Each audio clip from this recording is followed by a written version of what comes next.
I'm sorry, not quite yet. Before that, we had the band scales. What?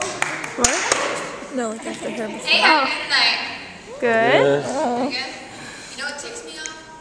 I was home this weekend. My brother ticks me off. So this weekend I was home, right? Because I work. And I was working at the party store. And I recognized this girl who's wearing balloons. So I say, "Did you go to Lawrence North High School?" And she's like, "Yeah, I did." So we get talking for like a couple minutes, and I realize, wait a minute, she's friends with my older brother, right? So I text him, and I'm like, "Hey, I just saw your friend Beth." And he's like, texting me back all of a sudden, "Beth, question mark. Is she really Christian?" I said, "No, her parents named her Beth." And he keeps going on and on about this, texting me back and forth. He keeps going on and on. "No, is she Christian?" Like, "No, okay, she strikes me as a Samantha, but doesn't matter, you know." He just thinks he knows everything. Oh my like, God, Laura. I hear, I know everything. And so, the other day, he was criticizing my babysitting skills, you know, because we always have to babysit together. Like, our parents think that this is fun for us or something. Like, it's so much easier if there's two of us. No! Hell no! So I'm babysitting, and I've got, I'm talking to the kid, because, you know, I don't like to discipline. I hate children with a passion. My brother loves children, and so he's telling me Mr. Perfect here has got the perfect strategy for putting a child to bed. You know, he reads to him. Who cares? You know, he reads to him. I have the perfect strategy for putting a child to bed. Nobody will listen to it, but you're going to.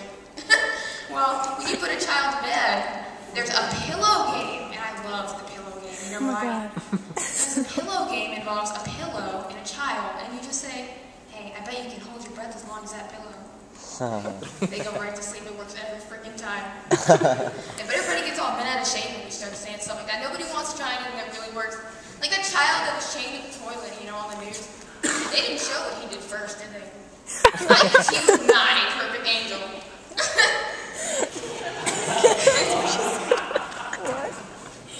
And then my brother, you know, every argument, when is he going to freaking grow up? He brings up the notorious Walmart incident. Okay, it was one time. He criticized me for riding the Walmart bus all day. You know, I enjoy riding the Walmart bus all day. Even if I didn't know how to make it stop, I had fun.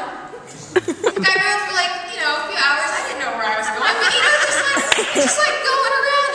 And every time I tell myself, you know, I'm going to wait. If I just watch really carefully, I'm going to see somebody do something that's going to stop this bus. But you know, you get distracted because other things are going on. There's babies that look like E.T. and people look like this guy on the prison. So you get really distracted and they hit the button or whatever they're doing and you're like, how the hell are they getting off this bus? I'm never going to get off this bus. So I make my way up to the front. Finally, you know, I talk to the driver. She drives me to a place where she lets me off and tells me another bus is, I got it worked out. You know, he will never stop criticizing me over this. And then the one little brother that I do like gives me hell. I took him this summer. You know, I like this little brother. He never asks for anything. I took him to this Pokemon tournament in St. Louis. I hate Pokemon. I hate children. This was no fun for me. We get to this Pokemon tournament, and they didn't expect this many people at a Pokemon tournament. Do you really expect this many people at a Pokemon tournament? I was there thinking the same thing. And so I get there, and they're like, we're going to have to draw names to see who can play. I'm thinking, his name better be on that list. I drove 5 hours. His name, it better be on that list, and it wasn't. They had to escort me off Pokemon USA premises. I'm no longer allowed back at any certified Pokemon event any longer because I made such a scene and cried. I think I was more upset than he was when you think about it. So I was escorted, and you know, I've been told recently that I've been sensitive. Where the hell does that come from? I mean, I think I'm a really sensitive person, you know. Like, I don't tell people their babies look like E.T. I let them know that their babies are cute. Somebody's got to. But recently I was talking to my mom, and she's like, you're just not that sensitive, you know? Because when you guys know those little roommate information packets you get right before school, and they send them to you, and you get these people who are sending you these messages about, oh, I'm your future roommate, I want to get to know you, we're going to be best friends forever! And you're like, no. But you know, you respond, you're nice, you don't say anything cruel. And then, like, so I was nice, I just responded, I said, hi, I'm Laura, yeah. And then I get this message, like 3 days later, that says, hi, my name is Melinda, and I keep on having these where I feel insecure because I was a cheerleader in high school and people label you as a slutty cheerleader in high school and people judge me. It's not that I feel sad because my boyfriend broke up with me and I don't know what I'm going to do, and I'm thinking, oh my God, what am I going to say? I'm not a sensitive person. What the hell am I going to say? So I sit there for like 5 minutes, I ponder a little bit. Finally, I think of something that I can't say, and I type, I'm bringing the fridge. The only thing that I know to say to her.